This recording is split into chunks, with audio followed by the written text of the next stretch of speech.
Hello developers, writers, and everyone who loves game design. Welcome to DLC Not Included, our weekly podcast where we discuss game development, the industry, and everything in between. We're your hosts, Steele and Teal. Glad you could join us. This is our fourth episode of the revival of DLC Not Included, our podcast. Yes. And thank you everyone who's listening live or listening later on VOD, iTunes, Spotify, etc. For those of you who are new to this, and if you're watching us live, we're not monitoring chat, we are podcasting. However, you all will be able to, for the low price of 50 slime points. 50 slime points. Channel points.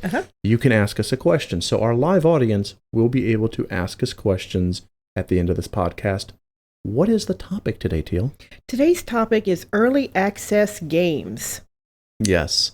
So early access games, we're going to talk a little bit about what they are, what they're not, what are the good sides, the bad sides, etc. Right. Because this is a trend that has been growing for quite some time. I'd say, a little over 10 years. A little over 10 years, yeah. Yeah. The concept of early access, well, it's been around for a while. You really could trace it back to Minecraft, back at around 2009, 2010. Yes, I believe that Minecraft was the first game to officially use early access. Right, as a business model. As we know early access. Yeah, right. As their business model. Right. And to great success, I might add. Huge success. I think what it was, going in the Wayback Machine and checking my notes in front of me, it started out, they had a free version of the game, which had very limited functionality, the digging, the building, which what we know today, and then the additional things were added in the paid version. Mm-hmm. So people played the early access version, almost like a shareware. Remember, we've talked about shareware before. Yes, we have. It was a lot like shareware. And then, boom, suddenly he sells it. I think it's like 600,000 pounds out of the starting gate. Oh, it was a lot. And then he ends up selling it to Microsoft and all the money for eternity. But anyway, the fact is that a game with massive amounts of success created this concept that we now know as the early access model.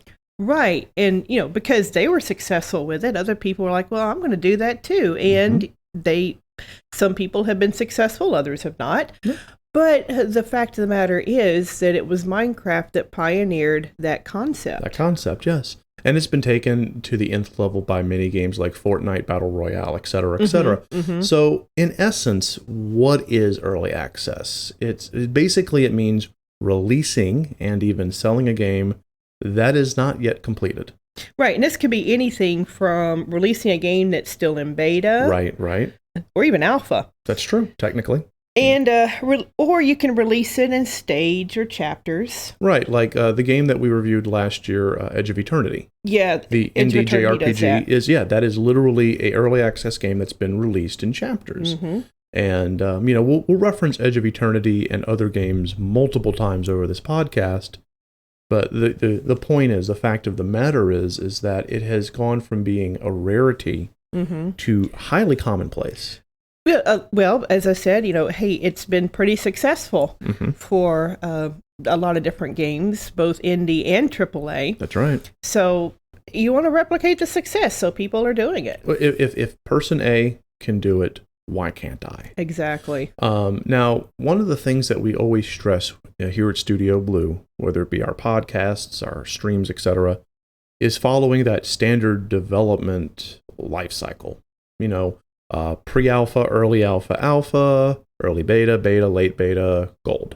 Because it's proven that cycle works. Right. That is, it's been proven it's the most efficient and organized way to develop a project. There are over 30 years, even more so if you count the earlier games, that have proven that cycle works. Yeah, there's lots of data out there. You don't have to go very far into your research to find that. However, the early access model, for the first time in the industry's history, has truly bucked that, has shown that you can buck that model, that life cycle, and potentially come out with an amazing game.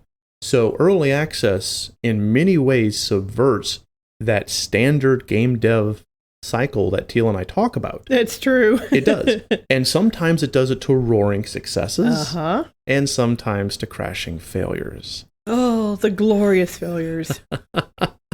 Sorry. No, but it's important that everyone knows that. Right. Because we are always preaching a certain model, and now there's a way around it. But the way around it is a risk. Yes. And like with all risks, you can have great rewards or great suffering. Exactly. And all risks need to be calculated. That's what I always say. So another thing about early access is that money can change hands. Players can play a game long before it goes gold. It used to be that you got your demo. Right. And, here's your demo for Final Fantasy, whatever then. Right. And you play your demo. Your little demo. Right, with Snoopy and Poopy running on a beach and killing stuff with their gun lays. And then gun lays. It's Saturday morning. I want a weapon called a gun lay. Yes, it's one of the lays you wear. It's a lay with pretty flowers. With guns on it. With little guns on it. And they all shoot pew pew pew pew pew. So right. That was a beautiful tangent. All right, so the player would play the demo. Yes. And they would have a taste of what the finished product was going to be like, and then anywhere from 2 to 3 years, however long it took. Yeah. The full game would come out, they would pay for the full game, and they would play the full game. Right. Okay. And that was it. Now the players can play the game while it's in its development stage, long before it hits gold. Right. And they can see how that game changes, how that game improves, and they can pay for it. They can actually offer money to the developer, which, as we will discuss later, can really benefit. The players are literally getting an unfettered view of what the game is, what it can be, and what it will never be. And that was never possible before the early access model. Back then, the only people who would see what a game was in its development stages would either be the demo players, if the demo was stark enough, or more likely, people in the development team. Right. Your development team, which also included beta testers. Right. Your QA. Exactly. Your QA. Right. So that's what early access is. It's this ability to kind of pull back the curtain or lift up the hood, as it were, and show what the game is and what it's becoming. Right. It's kind of, you get to see the journey of this game from start to finish. Exactly. So what is early access not? Let me get my first one out of the way. Please get your thought out on that, because you feel very strongly about this. And the second point, which you came up with while we were putting this together, is super, super strong. So mine is this: early access is not, nor will it ever be, an excuse for bad game development. It's also not an avenue for enabling you, the developer, to lie to your players.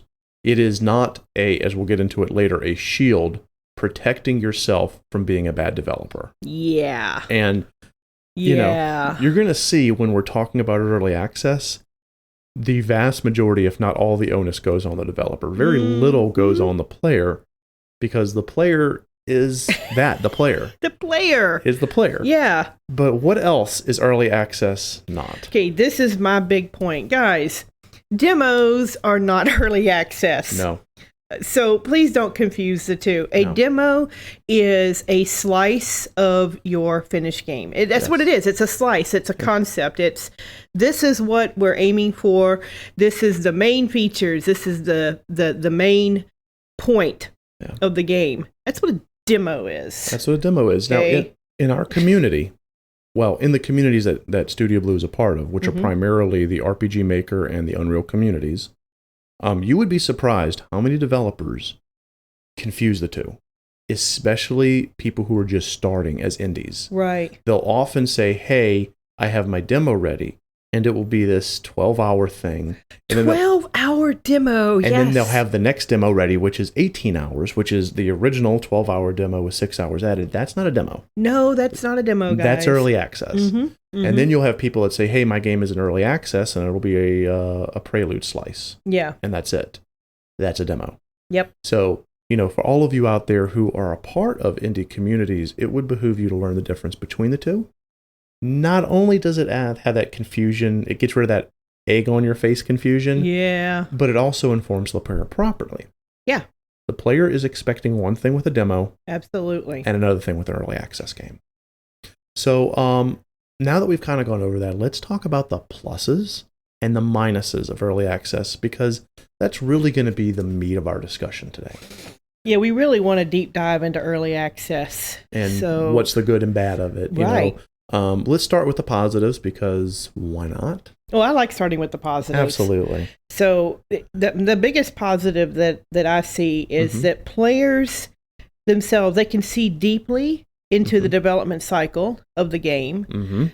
They can watch its journey from start to finish. They do. They get that unfettered view we talked about earlier. Yeah. And this goes beyond just the player being able to see the cycle of the game, the development cycle. Yeah. They actually, through feedback, they can influence. They can influence the developer. And that creates something that a lot of players never knew they wanted to have. A lot of times a player, when they play a game, will shout at the screen. Yeah. I say figuratively using air quotes, that, oh, you should have done this. Right. Or, oh, you should have done that. Or why did you do this? Exactly. Yeah. So with early access, for the very first time, the player community can feel like they're advising the developer in the creation of their game and guiding it to a success in real time, again in air quotes. And what a great way to foster your player engagement. Yeah. What a great way to bring some positive feeling to your game. Because psychologically speaking... Support. Psychologically speaking...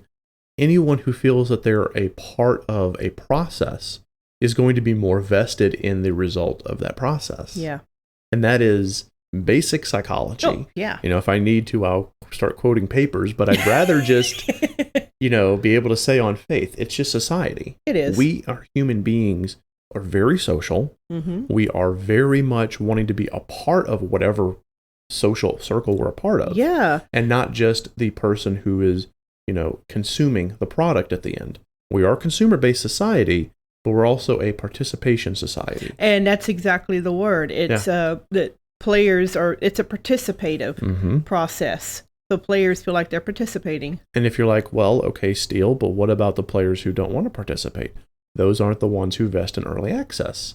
They wait until the game goes gold and buy it. And we, Teal and I, know a number of people who don't do early access. Right. They literally will wait until the game goes gold and buy it, and they're okay with it. And they're fine with it, and that's great. But the early access model gives people the option to be either the consumer or the participant. And that is amazing. One of Studio Blue's current favorite games to play, the ghost hunting game Phasmophobia, is a great example of this. That developer has literally opened up the doors to any and all people, YouTubers, influencers, Twitch streamers, everyone all the way from Markiplier and Jacksepticeye to people who have 100 subs. Right. That person will listen, that developer listens to their fan base, to their early access players. Right. And everyone on their Discord server, which has I think 10,000 people. Oh, it has a lot of people on the Discord. So this developer is using the early access model to change, to develop, to increase and enhance Phasmophobia to being the best it can be. And so far it is. It is. It's turning out to be a really good, exciting game. And it is exactly what the fans are wanting it to be, as opposed to just the developer having an idea in his head and hoping the fans like it. Yeah. Because that's another thing. Developers, and all you developers out there, I'm talking to you, you have an idea in your head of what the game is going to be and what the players want. Yeah. You do. That may not be what your players want. Now, you as the developer always have the right to exercise your creativity. Studio Blue will never say what your game should and shouldn't be. But we will advise to listen to your players. We always do. Always. And if you can listen to your players while your game is in development, all the better. Yeah. All the better. What else does it do? Okay, early access, and this was my big thing. Yes. Because I'm really into marketing. You know it, Miss NBA. So, yeah, it really does a lot to generate buzz and excitement about your game. Oh, yeah.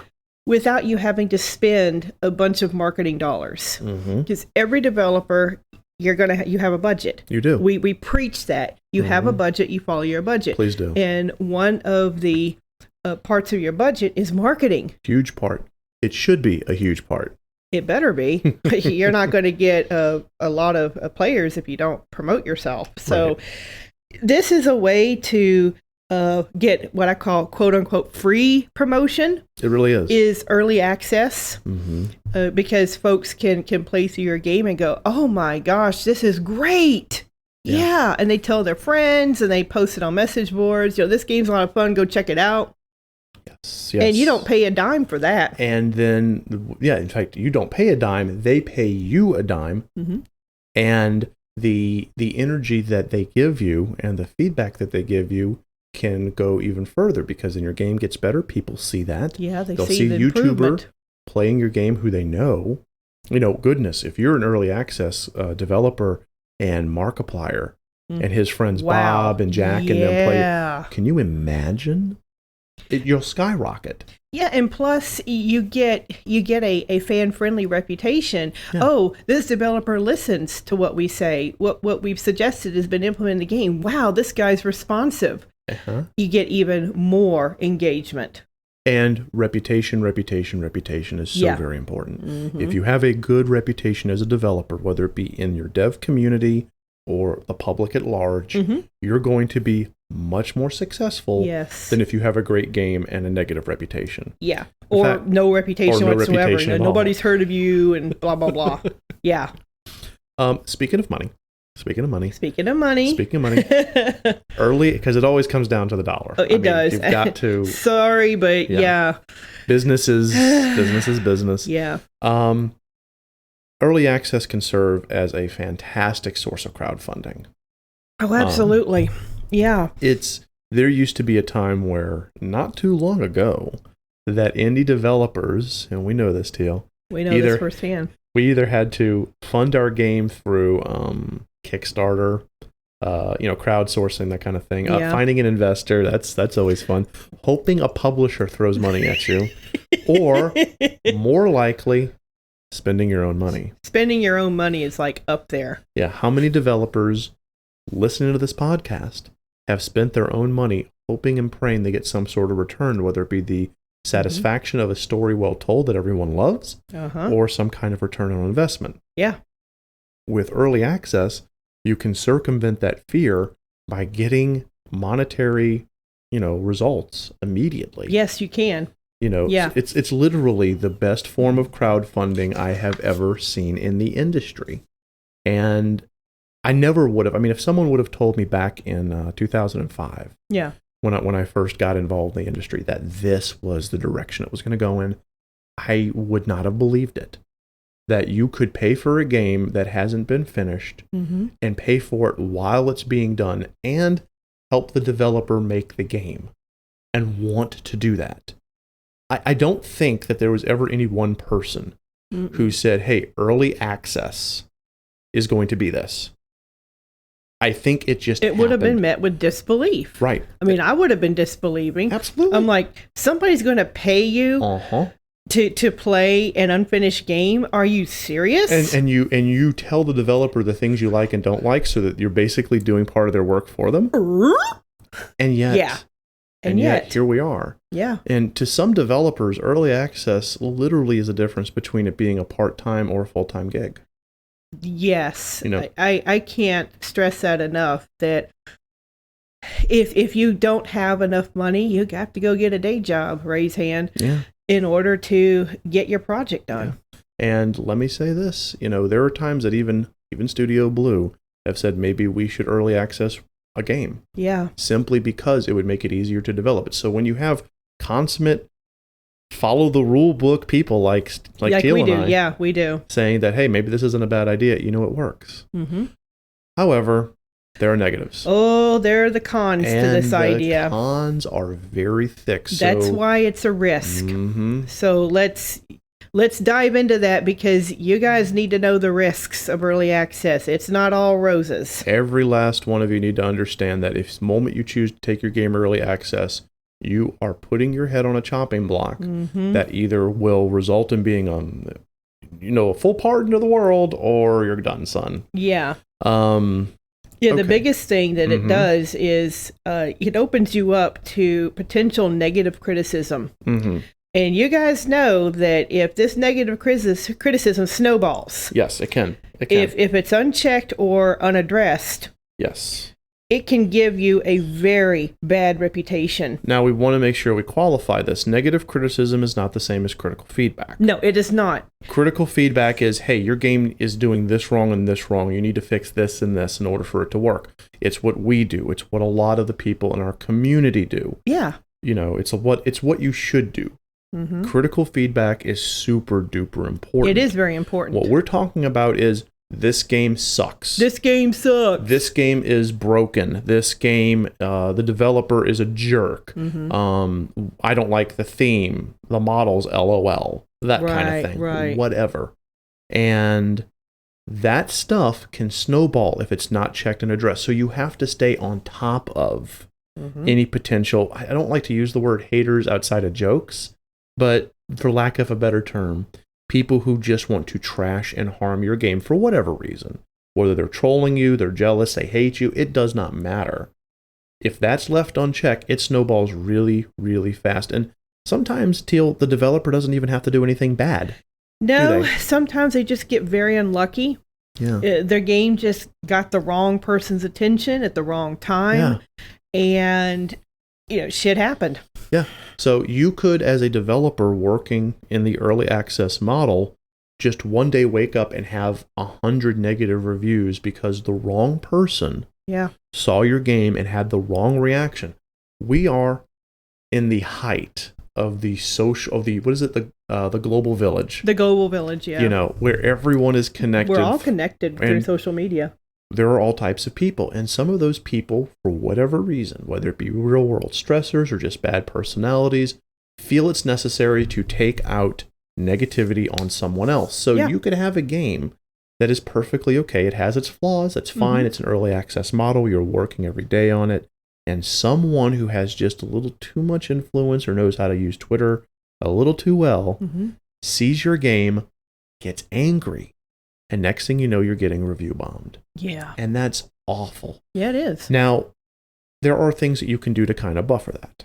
Okay. You can update constantly, have your dev log and just show where you're at in development and address the criticism as it comes in. And that will show the majority of people that you're a developer who listens. However, you're one person. And that might come in so slowly. Yeah. Or it might be heavily scrutinized over and over and over again so that everything you do is being put under a microscope.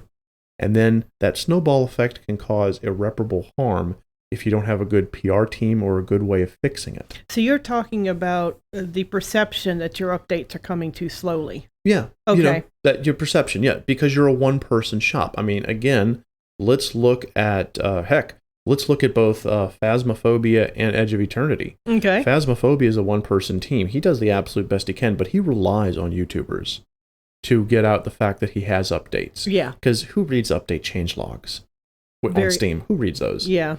Only the YouTubers who follow the Phasmophobia developer.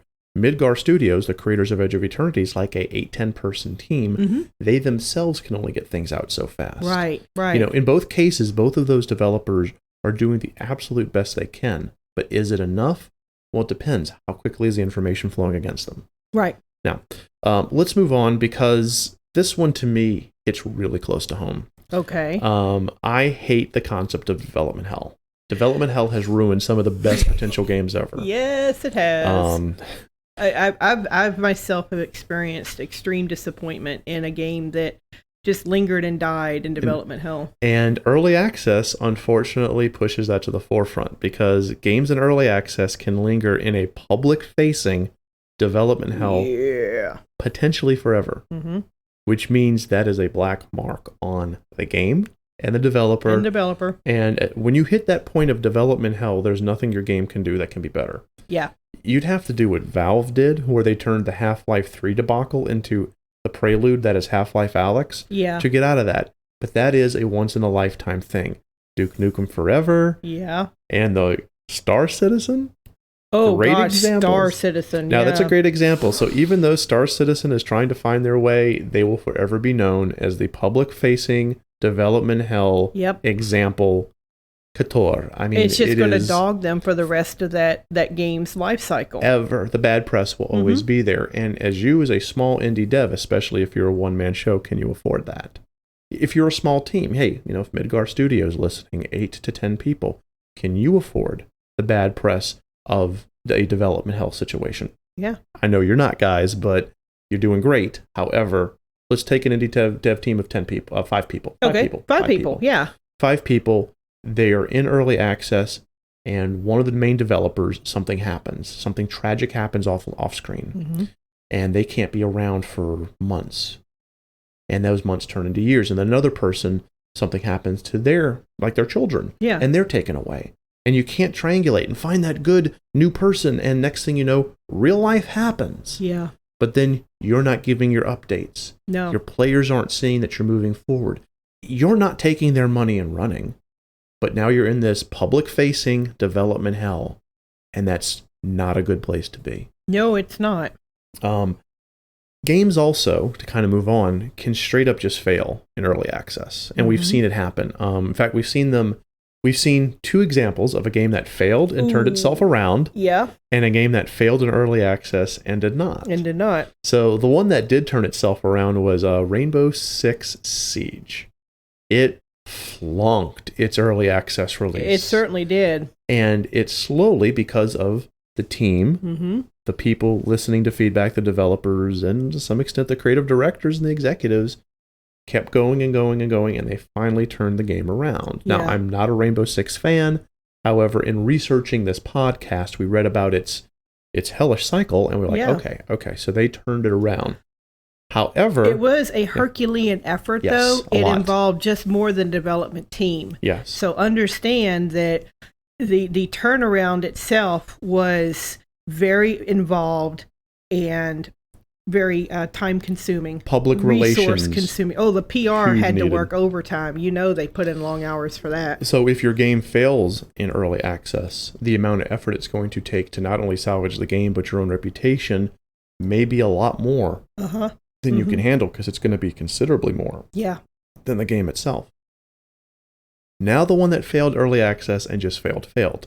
And it is unfortunate because it is based off of one of the hottest properties ever. Yeah. And that's Mass Effect Andromeda. They failed completely. They failed, and it was the disappointment is still manifesting today. It is. It is so disappointing that they have re-released the Mass Effect trilogy as a full game. Yes. In order to not apologize so much as say, hey, forget about Andromeda. This is Mass Effect. Yeah. Shepard. To try to recover.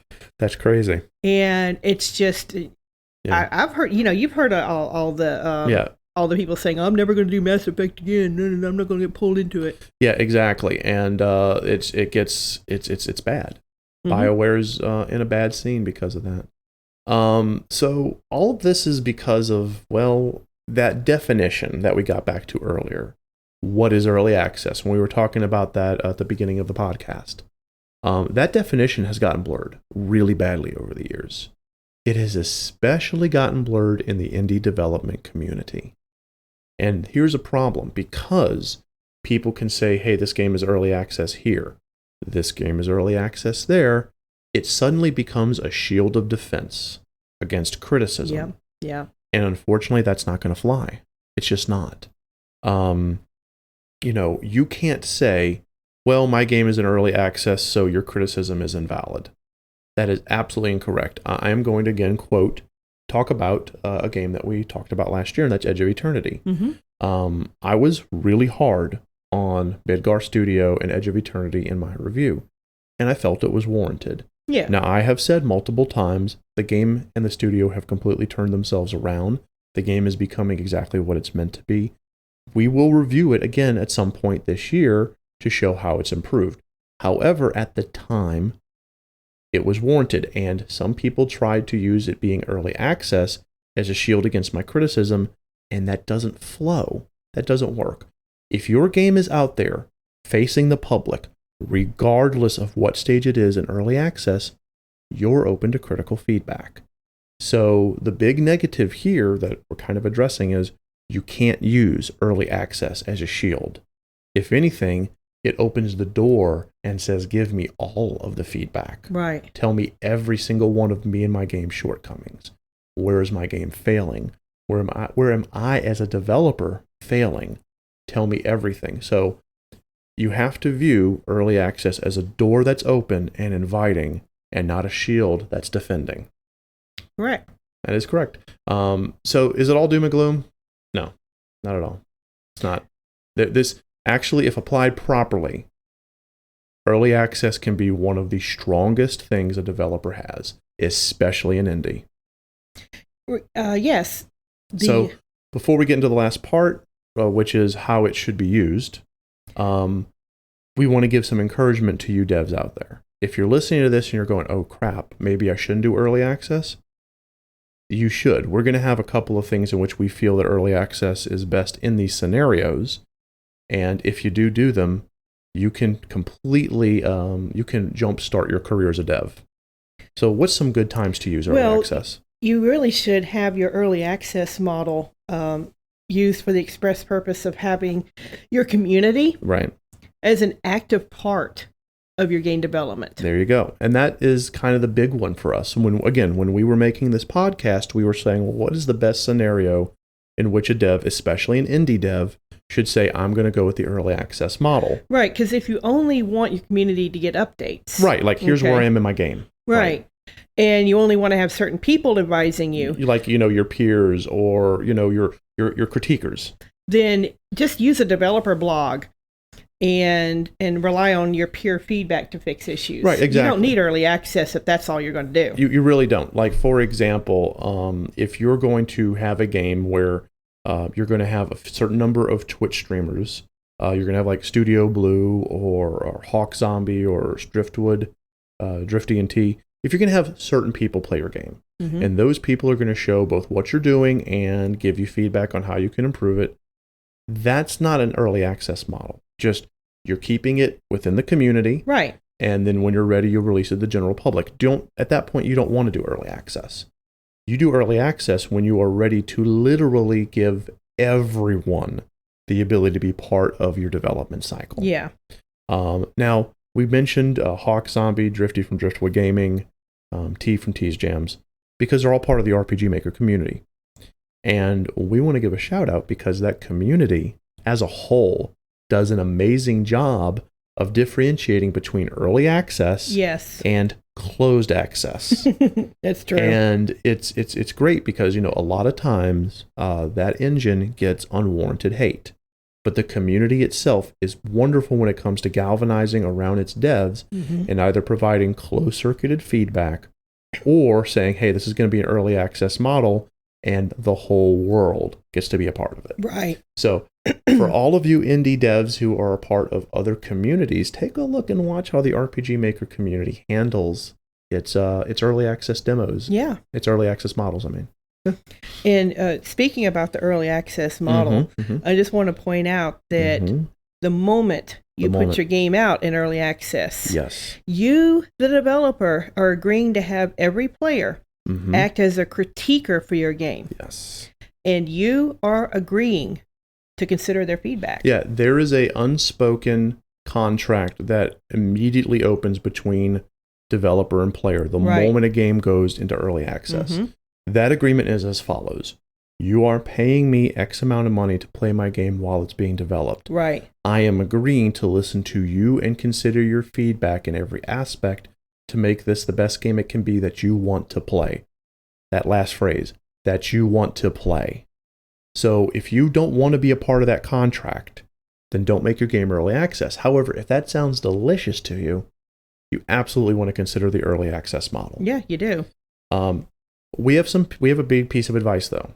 Make sure that you have an even stronger development plan than if your game was not in early access. Yeah, you want to know your main features of your game. You should know how you want to implement them. Right. Okay? Because honestly, your players are not your alpha testers. They're not your beta testers. No, they're not. They are your consumers, your end user. So you have to be in control of what you want to present. Right, because if you present a player with, well, it could be this or it could be that, one, they're going to run roughshod all over you. Two, you look like you don't know what you're doing. And if a player thinks you don't know what you're doing, they're going to take their money elsewhere. Yeah. Even if your idea and your game is amazing. Yeah. So, again, your players are not your testers. No, they're not. Your players are not your testers. Their critiquers are giving you feedback, okay? And you should only change a feature. Right. If the feedback, if the feedback says that this is not working. Right. And if you were to leave that feature in, then your game is most likely going to fail. Right. So the only time that you want to start changing the very fabric of your game is, as Teal said, if players come back to you and say, hey, look, we've been playing your game in early access for 6 weeks, 8 weeks, and this one thing is absolutely ruining our experience. And if you get that from your players, especially a vast majority, yes, then you need to remove it. Otherwise, take the feedback on how you can implement the feature. So what you don't want to do, and it's a balancing act, and a lot of devs, you're going to have to get used to this, between listening to the players, using what you can, and keeping your ear out for those features or those aspects of the game that utterly break it. Right. But again, you need to go into this strongly knowing what your features are. Yes. Your main features. So that you're not knocked off course by a whole bunch of varied feedback. Which you're going to get. Which you are. Yeah. I mean, it's okay to tweak. Absolutely, you want to tweak. Yeah. But if you're getting people saying the cooking systems are great, cooking systems are bad, I want to see a sword building system. Right. That's not what we're talking about. We're talking about, hey, the way your quest log works, we never know where we're supposed to go. Yes. We need quest markers or something because we just ran around your world for 3 hours trying to find this one guy because we missed one piece of dialogue. Yeah. That's something you need to be listening to. And the thing is, again, as a developer, if you're going to go with the early access model, you need to know and be prepared for all of that ahead of time. You need to know exactly what you want your game to be, exactly the features you want in your game, exactly what features you can and cannot remove, and you need to be able to be fluid and listen. Yeah. And if you can't do all of that, if you literally just want to go in there, get people to pay for your game so they can get your dev logs, this is not right for you. Yeah. Go with the traditional model. Don't do early access. Exactly. And also, speaking of the money. Yeah, don't go into early access just because you need the money to complete the game. That is a awful thing. We often say players are not your testers. Well, players are not your investors. Thank you. They are your consumers. They may be the ones who are offering critical feedback because of the early access contract. Right. But they are ultimately your customers. Right. And ultimately, they have to be treated as such. So, hey, if you plan to have them as part of that development cycle, if they're going to be there the whole time, then you're going to be listening to their feedback. So then, the early access model is for you. Is for you, yeah. However, if you just need the money and you're not really going to listen to them, don't because do it. People like us and others will come after you. Don't do it. Just don't. It's skeezy. It's really skeezy. Yeah, you get into what we talked about in the cons. You're breaking your contract, and you're going to get a bad reputation. Yeah, you're going to get people. You just don't want to do that. Yeah, you'll get like the sentinels of the Steam store after you. Oh, yeah, Jim Sterling will do an expose on you. I mean, it'll just get really ugly. So don't, because the moment it looks like you're just trying to take people's money and run is the moment that everyone turns against you, regardless of the purity or impurity of your intentions. Right. Which leads me to the role that development communities can play. Now, as we go into this, start getting your questions ready because we're going to be getting to question time soon. Remember, you have to spend 50 channel points in order to ask the podcast question. So get your questions ready now. Let's talk about it. Teal, the communities. Yes. Development communities. What do we need to do? You guys should hold each other accountable for the misuse of early access models. Absolutely. If someone is abusing the early access model and you're a part of that community, you need to call the developer out. Whether Yes. it be privately or publicly is up to you. Whether you silently report them to a higher ranking member of the community or like the Sentinels or whatever. Right. You know, you need to hold them accountable. And this is unfortunate that you have to do that. But as we are part of a community, communities have to police themselves. Absolutely, they do. So, you know, Steam is a good example. That's a very good one. You know, platforms like Steam. Yeah. You need to hold developers accountable. Yeah. For this kind of abuse. We're addressing Steam directly. You know, I don't know if Steam's ever going to listen to this podcast, but the platforms need to be held accountable. The communities need to hold themselves accountable. In other words, if you're getting the theme here, accountability is extremely important. Yes, it is. Across the board. Reporting a sham early access game. That's true. You know, reporting the game, right? Regardless of the CDN.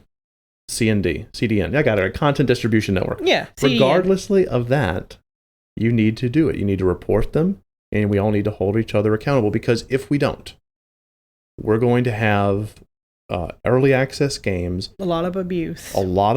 Players are going to lose money. Developers are going to not care because they can just create another account. And it gets really ugly, and it gives the indie dev community a bad name. You're going to be shredding our communities. Yeah. You'll be shredding individual communities. Let's say, just for example, you know, the RPG Maker community, which this will never happen because you guys are awesome about this. But let's just say, for the sake of saying, that no one was steering the ship. No one was paying attention in the RPG Maker community. And so a whole bunch of developers just launched a whole bunch of, you know, shit crap games, asked, you know, $20 a piece for them. And they were just utterly bleh. And they had no plans on ever making it other than that. Yeah, a $200 game about keeping your shop. Right. So, you know, that we as communities need to hold ourselves accountable. Everybody. And I also think that all the CDNs should have a feature, report feature. They do, but they need to use it specifically for early access. In other words, they're right next to, like on Steam. I want to see a large banner where it says early access game. And then they have a little button right next to it that says report early access abuse. Right. And it immediately generates a report specifically saying that this early access game is abusing the early access system. And here's the reason why. Boom. And you have to list the reasons. You know, it's a responsible report. Yeah, exactly. And of course, you know, you get 1, okay, you get 2, and if you get like 100, okay, obviously early access abuse is happening. And does it make things potentially unfair? Does it open up that door for that unwarranted hate we talked about earlier? Well, and that's a risk. And that's a risk. We talk about risks. And that's the risk one you take as a developer, but that's also the reason why you have review. Yeah. You know, that's why a human being would review it. So if a game is getting a bunch of hate and a bunch of early access abuse reporting, then you have a person reviewing and go, oh, wait, no, this is just someone who got pissed off the developer. Right. And then is having him review bombed.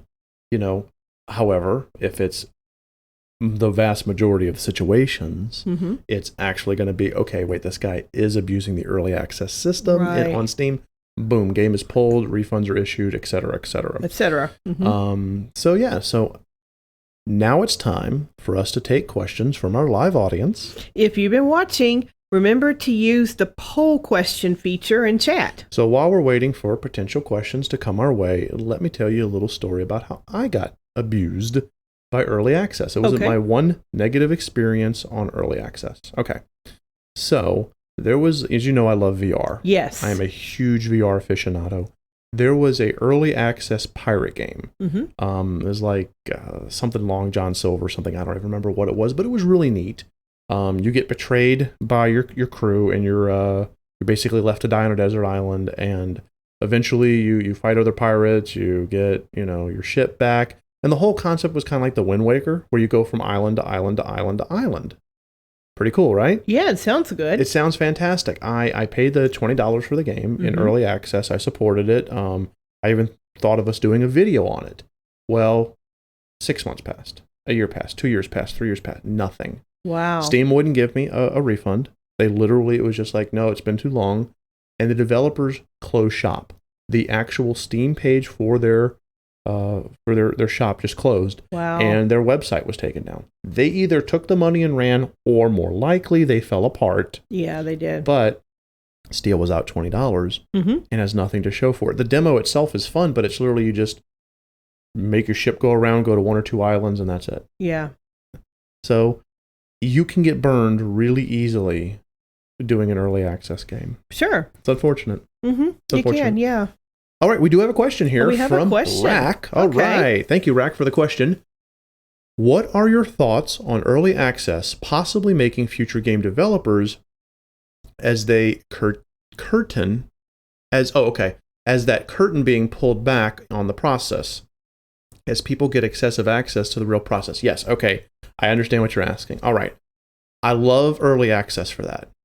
As you know, Rack and anyone else listening, Studio Blue is huge into education. That is the primary purpose of our channel, right? Of our live streams and of our YouTube channel. It is all about educating. We believe that if you teach a person to fish, they'll eat the rest of their life. Yes. And we want to teach as many people as possible, players, developers, etc., about the game development process and about game development best practices. Sure. So I personally, I'll let Teal answer for herself, I personally love the idea that early access peels that curtain back and gives players a chance to truly see what goes into game creation. Yeah. Every part of me loves that idea. What about you, Teal? Yeah, see, you're taking it from an education standpoint. You're educating people on what goes into a game development. I have a slightly different take on it. Okay. I think of it as you, a developer, are being transparent with your players, with your future customers, if you will. You're genuinely working on a product. You're genuinely invested in delivering this product. And you're building a reputation of trust and dependability. And early access certainly fosters that. It really does. So basically from myself, it's education, and from yourself, it's accountability. Yeah. Both of which is very necessary for a thriving community. Yes, it is. And for a thriving developer-player relationship. Very good. Yeah. Fantastic question, Rack. Okay, we have another question from Burke. It's from Burke. All right, Burke says, so, considering that for every Hades and Valheim that we see, those are very successful early access games. Yes, they are. Yeah.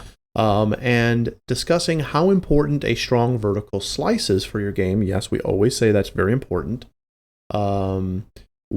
What have you seen from the examples of bad stories like Ark and Atlas, or the big Star Citizen problem as it stands now? Okay.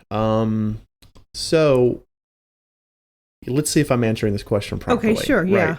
So what have I seen from the examples of bad? Okay, so a lot of the problems with Star Citizen specifically was that the developer listened too much to certain high-paying players. And at that point, those players became his investors.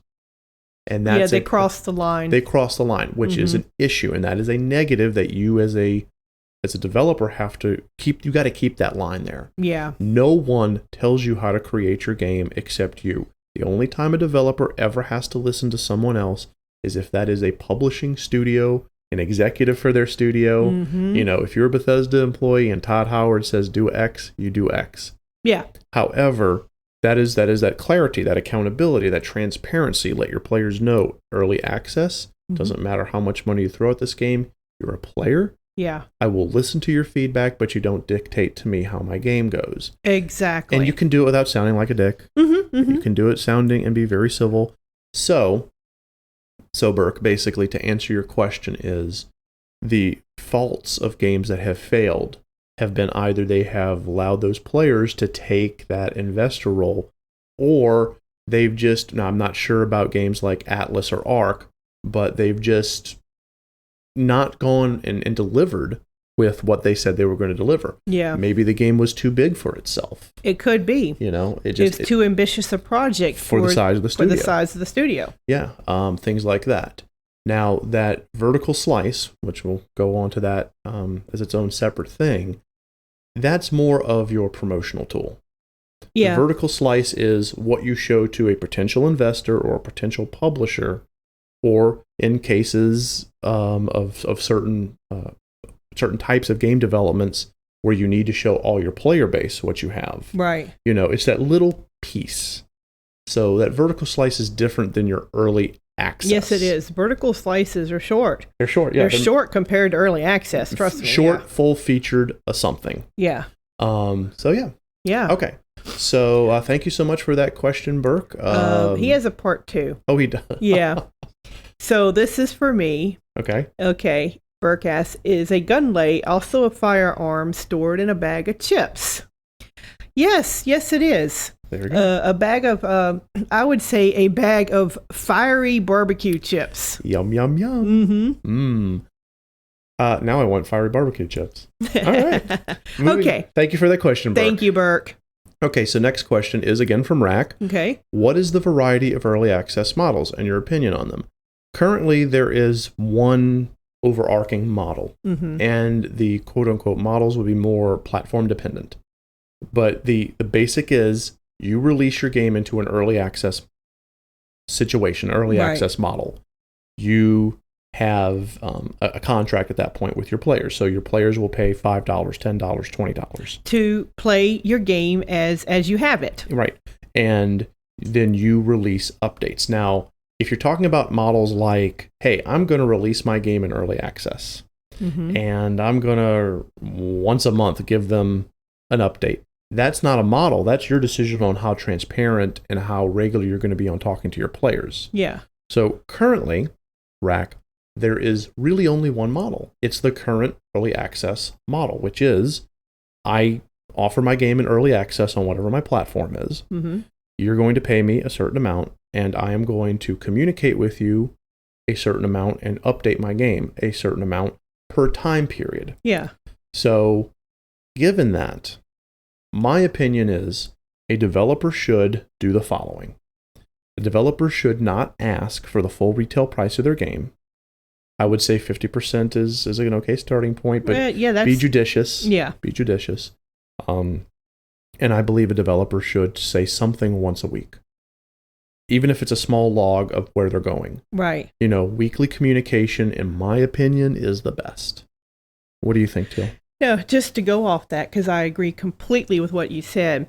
Whether your game is just one long game or it's chapters, each individual chapter contributing to the overall story, that's your choice.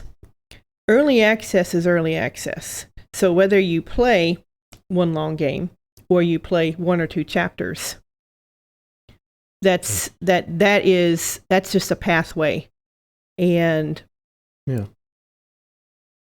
and also be consistent in your releases. So if you're going to have a 5-chapter game, release 5 chapters. Don't release 4, don't release 3, release 5. Yeah.